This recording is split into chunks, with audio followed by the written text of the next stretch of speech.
Welcome back, everybody. It's Lab 52, a Dynasty Football podcast. I'm the Tecmo Weave, one of your hosts. My co-host is Weapon X. And I'm almost there. I'm reaching for that brass ring, and I'm close. I had Alvin Kamara in 2 leagues, and he put up a historic performance. I know I was talking to you yesterday. What are your thoughts about what happened? Oh man, what a day! What a day from one of the best players in the NFL. And I was getting a bunch of messages, from you and a couple other friends that had Kamara on their team. And yeah, it's just exciting. Christmas Day. I mean, what else could you ask for? It was even funny towards the end of the game. We're wondering if they were going to put him in again for another touchdown. It didn't seem like he'd get one more, and he did somehow at the end. Breeze had a completion down to the sideline there to the 1-yard line. And coming out of the commercial break, we see Kamara on the field, and there he goes, gets another one. I mean, what else can you ask for? What an amazing game, and it's just fun to watch the guy play. We've talked about him a couple of times on the show already. Just one of the most fun. Yeah, I mean, he's just one of the most fun players to watch in football, just period. He's just a great player, and I was saying to a couple of people before, it's just imagine if he was used in like a Dalvin Cook type workhorse role, the numbers he would put up. It's unreal, man. Oh, it would be scary. It would be pretty scary, but woulda, coulda, shoulda. Is he a top 3 dynasty startup pick? Yeah, that's a really good question. Because, I'm assuming most folks would say, okay, you got Barkley or CMC, one of those two. That's 1, 2. But who's 3? Then you start getting into preferences. Is Kamara 3?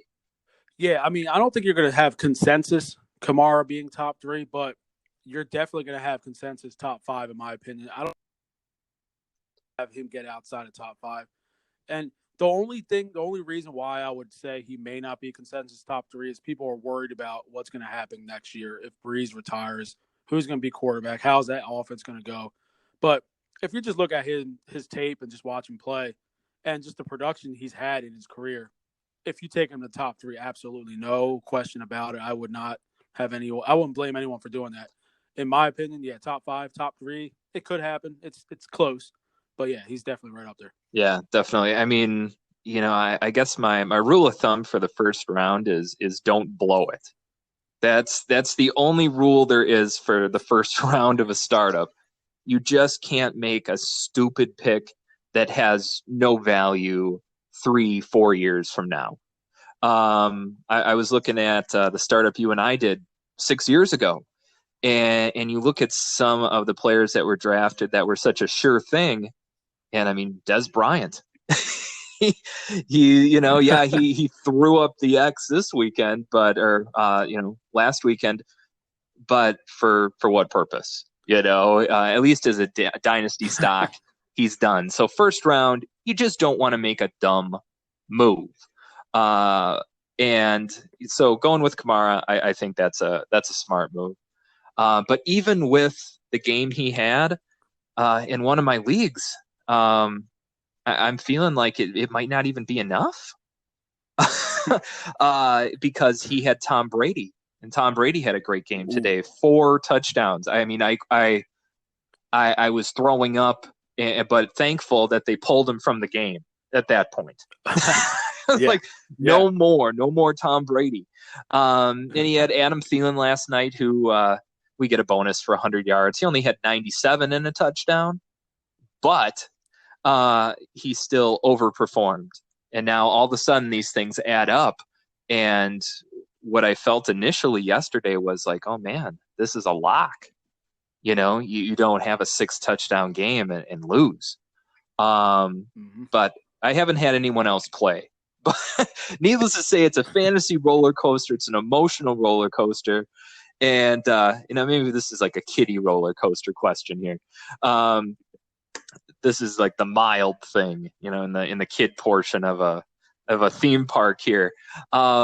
James Robinson, he's out this week. Wow.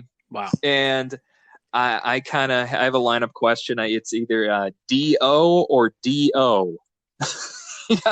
You got the 2 Jacksonville running backs, and it's kind of desperate times call for desperate measures. my opponent had Mike Evans today, and he blew up 180 yards, 2 touchdowns. And Leonard Fournette as well. Didn't have a monster game, but once, of course, he still had a touchdown, 60 yards. So I'm kind of behind the 8 ball, and I don't have a lot of options. Do you have any insight as to which is the primary back? I looked on the lineup, depth charts, and it's Dare Ogunbowale. I'm sure that's not the other guy's name is easier to pronounce, but we'll just go with the first names. It's Dare and probably Devin. It looks like Divine, but I'm just going to call him Devin. They're saying Dare is the number 2. Do you have any insight into this, or is this really just fool's gold? And this is one of them situations. I believe I'm gonna probably butcher this last name. Ozigabo. I'm gonna say it. Yep. That's what I would have said. Yep. So he obviously coming into the year, a lot of people had a lot of hopes for him because they thought actually he would be the guy, but he obviously got injured, and so going in this week, I think you're gonna see Dare be the guy probably to start the game, but you're gonna see a lot of them both of them. You're gonna see both of them all game long, and the matchup isn't great. It's a tough situation. You're just hoping one of them scores. That's really all you're hoping. You're not gonna. I don't see you getting many yards from either. That's it. I mean, I guess sometimes you just got to face reality that your choice isn't really good. It's not like I got like Elliott or Derrick Henry sitting on my bench here, and exactly. Who should I pick? No, this is last hope. Gotta throw something out there that maybe, who knows, they'll run the offense through him. And there's no tape on him, so he'll get a couple touchdowns somehow. I don't know. But we'll have to wait and see how that goes. You told me something interesting earlier this week, that this podcast, Lab 52, a Dynasty Football podcast, we're listened to in over 3 countries in the world. Is that correct? Yes. Over 3. That is correct. Yeah, that's so correct. United States, Canada. Okay, go ahead. U.S., Canada, Russia. I mean, I don't know if it was an accidental click, but hey, Russia, welcome aboard. And then we got the UK and Germany as well. And Germany. Oh my! So yes. we're up to 5 countries. So we can say now it's over 4. It's over 4 countries. Well, if any of those people from all across the world wanted to write in, ask us a question. Once again, it's just our perspectives, but we always appreciate people listening and interacting. We have a show email address. Yeah, we do. And anyone that wants to write in, any questions, you've had lineup questions. Obviously, it's late in the year. It's going to be tough for that. But, yeah, any questions you have, Dynasty related, just startup or anything you have, any questions or concerns, or just a topic that you want to hear us talk about on the show, you can email us at lab52dynasty@gmail.com. The email is up on the podcast description. You'll be able to see it there. Yeah, everyone's welcome, and we'll try to get to any topic we can. That'd be great. Any listener interaction is always a good thing. So you said that was lab52dynasty@gmail.com? Correct. All right. Well, that's great. Well, hopefully we get some stuff in the mailbag. We'll have to check it out and not just spam. We don't want that. we might want to return that, but that kind of brings me to the next section here, entitled Fantasy Gifts and Returns. And this is a broad category. This year, I think maybe we'll narrow it into this year. Who's been a fantasy gift for your team? And no, not everybody got James Robinson first week off the waiver wire. We don't have. It's ones that you had, that you've appreciated. I'll let you go first. Who is a fantasy gift to your squad or to your team this year? So this is pretty obvious. Whoever's had this guy, this isn't like a surprise, but I'm going to say Travis Kelce.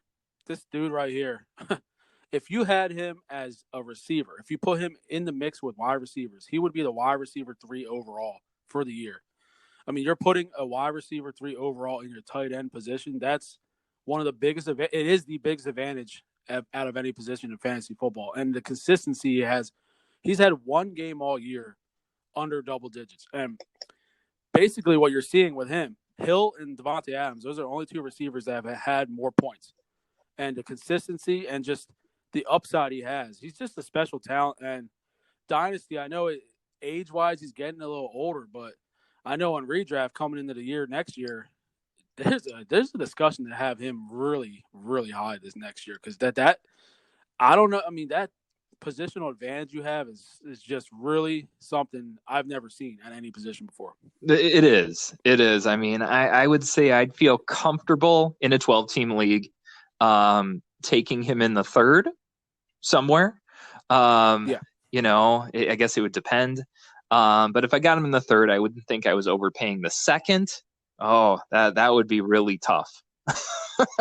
Unless maybe you had like the 212 and you backed it out that way. But no, but he's been a beast this year.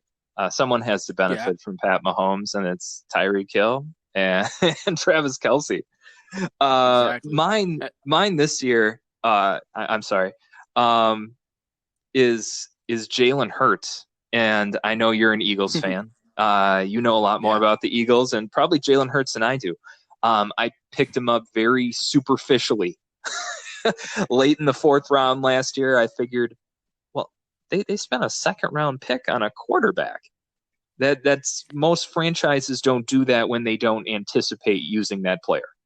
And getting him in the fourth, I figured, hey, what the heck? But here we are, week 16, and he's starting. Is he for real? That's one question. And regardless of that, where is his value, and how do you manage a guy like Jalen Hurts, kind of a late season breakout? His value could be all over the place in the offseason. Yeah, Jalen Hurts. I mean, as an Eagles fan, it's exciting to see him come out and play really well given his opportunity. I saw him play a lot, and what I like about Jalen Hurts is he's the type of player that his whole career, he's going to have that chip on his shoulder. He got replaced in college, and you're not going to ask for a better teammate than Jalen Hurts. You didn't hear him say one thing when he was replaced in college. And, when you're replaced in college, that's tough, especially when you're already one of the top players in the country. But no, Jalen Hurts I'm not saying he's this guy. I'm not even getting close to saying he's this guy, but I remember telling a couple guys in the first game he started, he has hit Russell Wilson type tendencies the way he plays. Just the way he plays is he has that type of skill set.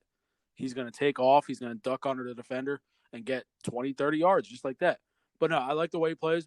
He's playing with a lot of confidence. He's got no pressure. The Eagles technically are in the playoff race. It's kind of embarrassing to say it, but they're technically in the race, but he's playing with no pressure right now, and he's having a lot of fun. I'm seeing him on the sidelines just cracking up with guys. It's fun to see that. I'm a huge Carson Wentz fan, and I'm hoping for the best for him. I don't know what's going to happen, but a guy like Jalen Hurts, he's taking full advantage of this opportunity. He's making the plays, and his throwing.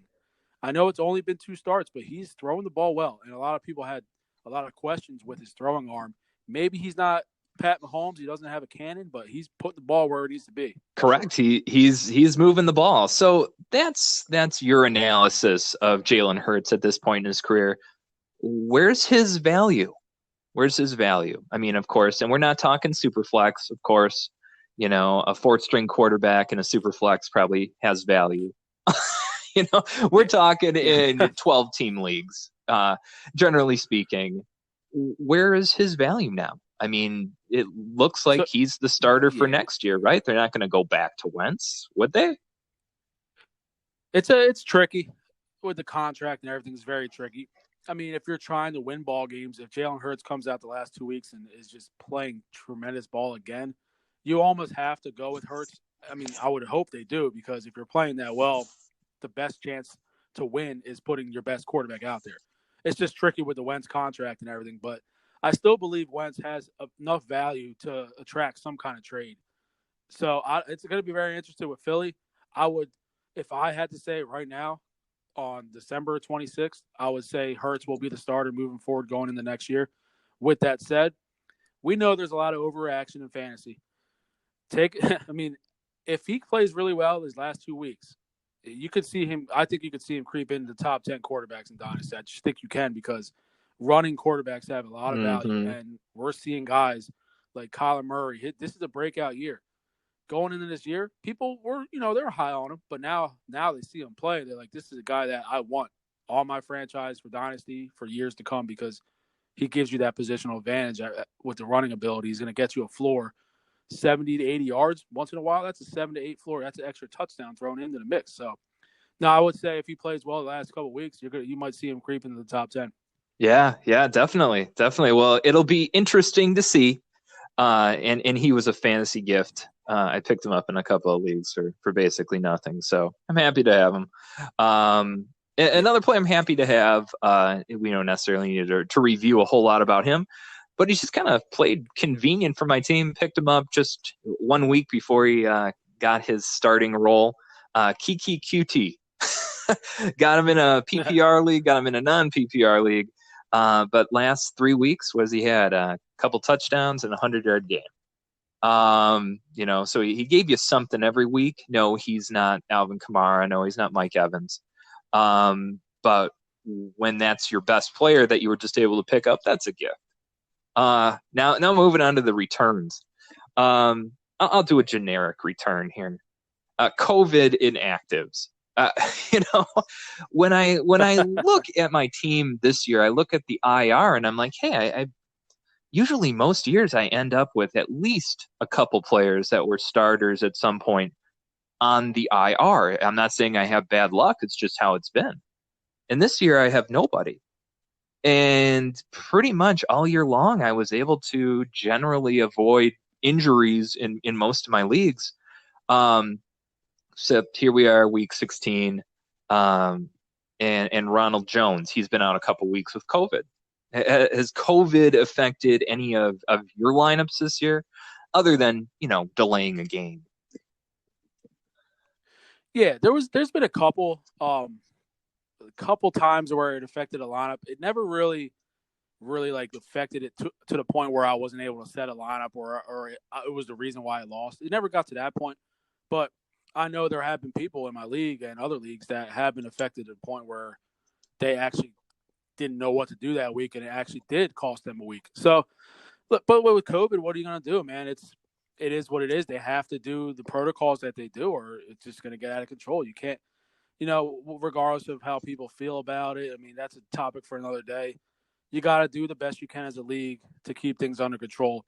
And overall, I'd say with the outbreaks that they did have, they've kept them to a point where it hasn't gotten so bad where they've had to postpone games and get to a week 18, which was on the table. But as of now, as it doesn't look like that they're going to have to get to that point. So Yeah, definitely. I mean, COVID aside, it's been hard with the inactives. But I do agree that they've done a surprisingly good job. We haven't had any paused weeks. We haven't had any additional weeks added to the season. So they've done well. I just saw someone mention it in a league I'm in, and I thought it was funny. I mean, it may just be their excuse for leaving, but their team wasn't that great. It was the first year of a startup, and they didn't make anyone buy in for a second year. So a bad team, what are they doing? Oh, sorry guys, just want to let you know I won't be around next year. COVID didn't make the season any fun. That's what the person posted, and it's like, okay, well, this is part of the league's fault, and this is the one I'm in a final in. And it was only, a $50 league. This isn't like big money or anything. But I guess that person used COVID as an excuse. They said COVID didn't make it any fun. Who do you have as a return this year? Who disappointed you? Who do you want to take back to the store? Yeah, I actually have a couple here. But first, before I get to that, I want to give you one quick gift. He wasn't on my team. Oh, okay. But it's just one I feel like I should. It's just one I feel like I should mention because of the way he's finished. David Montgomery.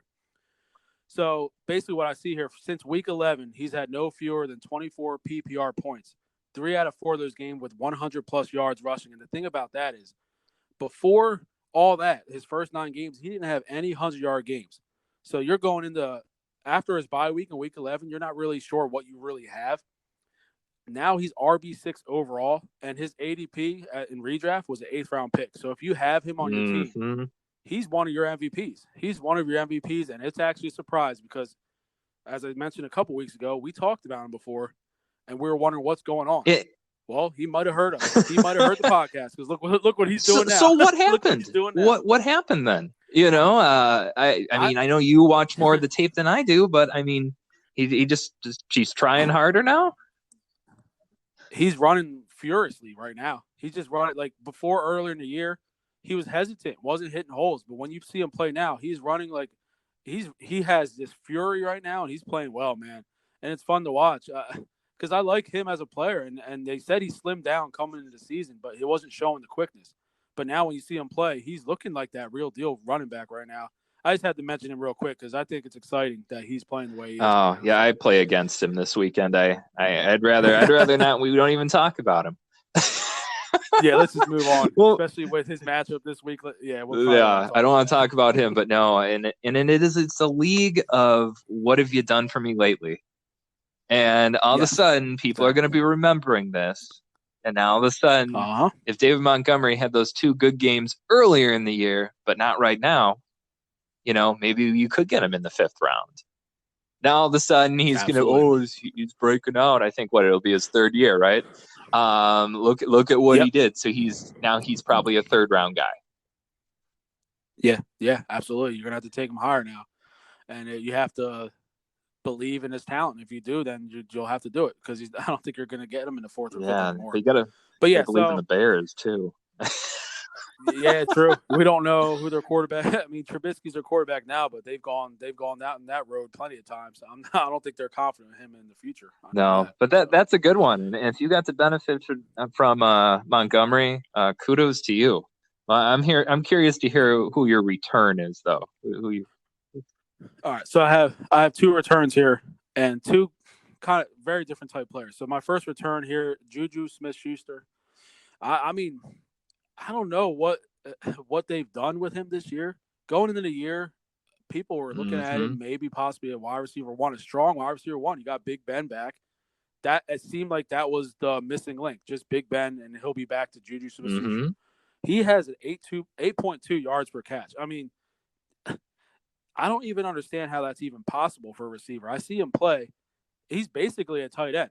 I mean, they throw him the ball 1 yard past the line of scrimmage almost every time. He's got 82 catches for 670 yards. Like, is that even possible in the NFL? I don't even to me, Juju Smith-Schuster, he hasn't.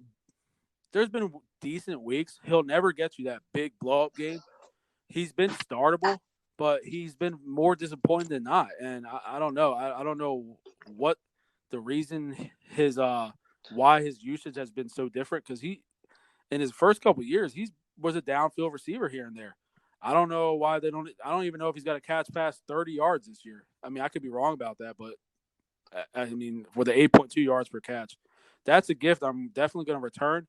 But it's also a gift that if he goes to a different situation, maybe they'll use him a different way coming in his future, because he is a free agent. So maybe he'll be able to get in a different situation. But right now, today, I don't want. That's not. Oh, so you might get him though if it's like open box merchandise. Under the right circumstances, you're like, okay, I'll give him a shot. But no, that's a dynasty stock that is in free fall, no doubt about that.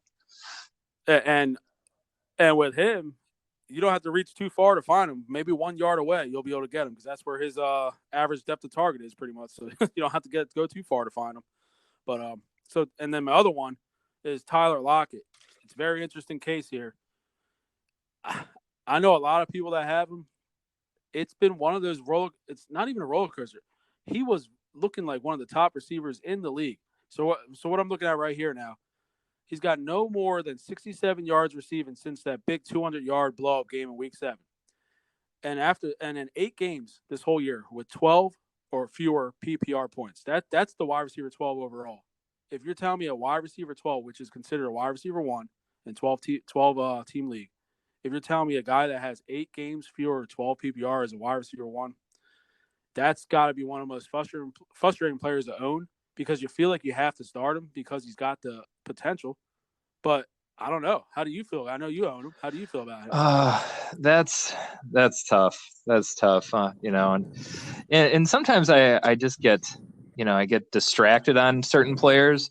Um, and I mean, Lockett, I did own, but I moved him. And I moved him because I could see that Okay. what DK, I was afraid of DK. I'm like, you don't go get a guy like DK because Yes. Tyler Lockett's the guy. And maybe it's, a lot of times I don't get caught up into the specifics of the player, just more of kind of where is their value going to be going and how do most people are they going to perceive it. And a guy like Tyler Lockett kind of mirrors, in my opinion, maybe an Adam Thielen. All right, you got the future across the field from you. You got DK Metcalf, you got Justin Jefferson, Yeah. but you got these That's a two good point. Yeah. guys. Thielen certainly, 31, 32. Lockett, he's going to be approaching 30. I mean, maybe he's 28, 29. I'm not 100% certain, but he's not young anymore for a wide receiver. Um, certainly somebody you'd want to get at the right price. But unfortunately, the value of those guys is only going down from here. So Yeah. maybe that's, I got rid of Lockett a year early as opposed to a year late. But I mean, as your wide receiver two, he's fine. You just don't want to have him as your wide receiver one. Yeah. Absolutely. Well, the final section here, I think, with the amount of time we have, is something I thought that would be kind of fun. Because after this week, it's we go into the bowels of the dynasty fantasy season. It's like you're not thinking about dynasty unless you're actually into dynasty, and even then, you're probably not thinking about it much because the next year is so far away. Um, but in the spirit of that, and kind of what keeps you focused on dynasty in the off season, I was thinking of best and worst fantasy advice you've ever been given. And I think I'll start, and maybe it's, who do I get advice from? The same place as everyone else does. And maybe some of these are just more fads or really depends on your league scoring, and I'll get to that in a minute. But the worst advice I've received has been people saying, well, quarterback doesn't matter. Now, of course, that's going to depend on your scoring. If it's in like a standard 4-point league, it might not matter as much. But certainly, if you're in a super flex league or a 6-point touchdown league, like I'm familiar with, I think it does matter. And when I look at the statistics every year, to be a top team out there, if you're playing in a 6-point touchdown league, or where there's more value associated with the quarterbacks, quarterback clearly matters.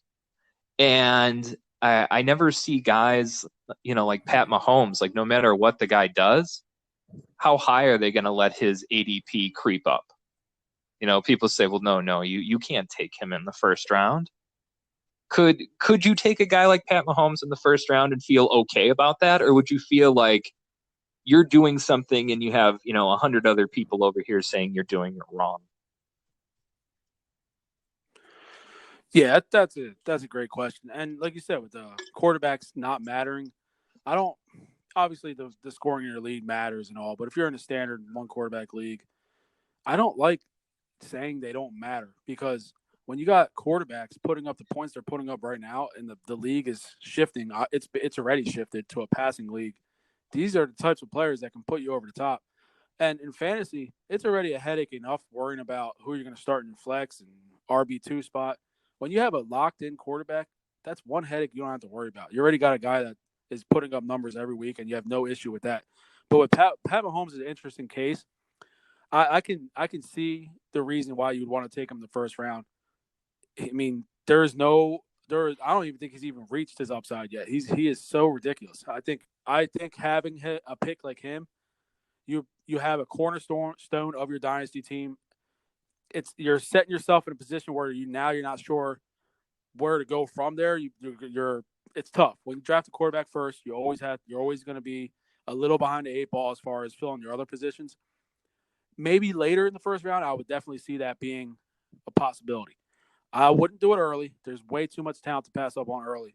But first round, Pat Mahomes, I'm not against Yeah, it. well, I'm happy to hear you say that. Um, and I agree. There's a certain, he's not a top five guy most likely, but you never see him in most mocks going in anywhere close to the first round. It's like easily he's pick 30, Yeah. maybe. um, Maybe he's 25. He's certainly outside the first two rounds. But yeah, that's and I'm sure you've heard it too, where the people say you just pick up a quarterback in like the seventh or eighth round, it doesn't matter. No, if it was that simple, Yep. um, I would think everybody would be doing it. But I guess that's fads and dynasty. What's some of the worst advice you've received, or advice that just didn't ring true for you? Maybe it's not bad advice; it just didn't make sense in your experience. Yeah. A lot of people, and it's a big thing. Zero RB. That's a big thing in the fantasy industry. I'm not saying it's the worst advice of all time. I just know with me, it hasn't rung true because, in my opinion, if you're going into the season with RBs that are maybe RB3s or later, and you're using them every week, you absolutely need to hit on your wide receivers. If you don't hit on all those wide receivers, you don't have that buffer for a struggling running back to putting up production of 10 or less. Zero RB, maybe it works for some people, and if it does, that's great. But I think more times than not, if you're going into the draft after the fourth round and you don't have a running back yet, I don't. I personally am not a big fan of that strategy. I think running backs, standard PPR, half PPR, they are still the ones that are going to be the basically like the foundation of your team. If you have two solid running backs, yes, they're more injury prone than any other position. That's true. But when you have them and they're healthy, you're going to be a tough team to beat. What do you think about the zero RB Yeah, I theory? mean it's all about picking who the good running backs are going to be. That's it. Like, yeah, I'll take Yeah, the top three running backs over the top three wide receivers. It's just a question of, all right, did you pick the right ones? Or you're here, whatever, a yeah, year later, 5 years later, and your startup pick or whoever you picked early isn't even playing anymore. Um, so, going with a guy like Kamara, you can feel good about that. But don't tell me that just some random schmo, one of the DOs in Jacksonville, they're going to put up, well, maybe Kamara's a bad example, but no, they're not going to put up anywhere close to what he did. Derrick Henry is Derrick yep, Henry. You can't just replace him with Salvon Ahmed and say, oh, it's the same. Um, you know, yep, so no, I mean, I think there's some truth to take from it. Um, if the first round is all about, once again, don't blow it, um, going a wide receiver makes a lot of sense there. You want someone that's going to have value. yeah, In our startup draft, I think it was you picked OBJ. And outside of like right now, let's rewind a year ago, people would still easily give you a first for him. They weren't saying, "Oh, it's a bust. That's absolutely. a broken situation in Cleveland. He's a diva." No, it's really Eli Manning. You know, no, nobody was saying any of that stuff. Yeah, So to me, that was a good dynasty pick, a player that held their value over the course of time. Um, so I don't know. I mean, yeah, the zero RB, I see the community sort of fading away from that, realizing no, you want the stud backs, and it's just a question of who they're going to be and at what price you're going to get them at. yeah. Um, and we're running a little short on time here, but I'll move on to my best advice. Um, and I wrote one here, word here, commit to something. You don't want to, we used this term a little while ago when I was talking to your Weapon X, the Mario of Dynasty. You don't want to be Mr. Average. You don't. And committing to something that you're doing with your team, whether it be, I might have to lose a couple years, but if I build with youth, and whether this is in a startup or you're taking over an orphan or you're blowing it apart. Um, that's something you got to commit to what you're doing. Or if you're saying I'm gonna go all in this year, I'm gonna get some of these win now, higher point players like a Julio Jones. You got to commit to that. And I fault myself in one league where I had those players at the start of the year. Then I had a couple injuries. Then I panicked because they were older, and I didn't think my team could be competitive. So no, I would say good advice. Whatever you're going to do, you got to kind of pick a direction and go with it. When you kind of walk the middle line, you don't make a lot of progress either way. Well, what's some good advice you have, or good advice you've received? Yeah, I'm actually going to piggyback on yours. That's about along the lines as what I was going to go with. Just kind of know the direction you're going in, because startup drafts are a lot different than any other regular redraft or keeper type draft. Startup drafts, you have to go in with a specific plan and a plan of how you want to build your team.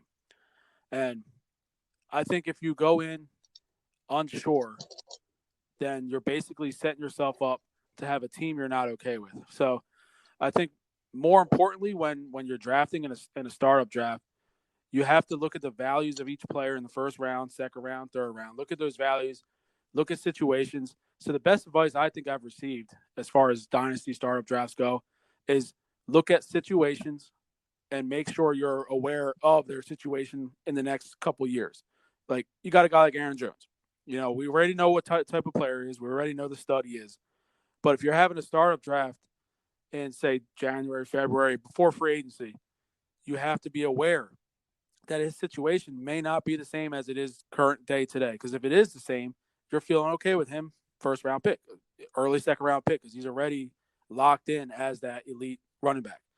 So I think the best advice I've received in Dynasty is just making sure you're aware of players' situations and not just looking at today where they're at, or be aware of where they're going in the next couple of years. Look at their contract status. Look at the quarterback they have. Like, if you have a running back or a receiver or a tight end, look at the quarterback they have, see their age, see how they are, where their contract status is. Got to be the players you're drafting, not just for that year, but you need to have them for years ahead. And you also need to have them in trades, and if their value goes up and down, you got to be aware of all that. I think it's fun. I think that's part of the fun, just knowing that it's not just this year. It's more than that. So I think that's a lot of fun. Well, it like always, man. It's been good talking this week, talking about dynasty, talking about fantasy. But yeah, I think we're gonna have to wrap it up. All right, all right. Well, hey, next week maybe we could start maybe that round one mock draft in the Yeah. bowels of the dynasty season. But hey, it's been good talking with you. We'll catch up next week, and until then, we'll take care. All right. Thank you. Yeah. And again, anyone that has any questions, concerns, anything you want us to talk about on the show, just email us at lab52dynasty@gmail.com. It's in the description in the podcast. Thank you very much for listening, and have a good week.